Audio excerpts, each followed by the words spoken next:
Hi, I'm Chris from Beck's Home and Garden. Today we're talking about citrus. Really cool. I love citrus. We have lots of different varieties. This one right here is a Meyer lemon. Classic lemon flavor. It's so good. They'll turn bright yellow when they're ready. These aren't quite ready yet, but soon. We got oranges, we got grapefruits, we got pomelos, key limes. So good. Lots of different varieties. They all have some fruit on them. This one is really nice. Over here is a pink variegated lemon. So cool. When you open that up, it's gonna be pink inside. Like pink lemonade, that's what this is. So cool.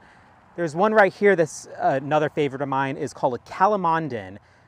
They'll turn bright orange when they're ready. Not much bigger than this. Pretty sour if you're eating it fresh, but a lot of people will candy them. So good. So the best citrus that you can have is the one that you would like to eat. They're so good. You'll always taste the difference on a homegrown citrus than one from the grocery store.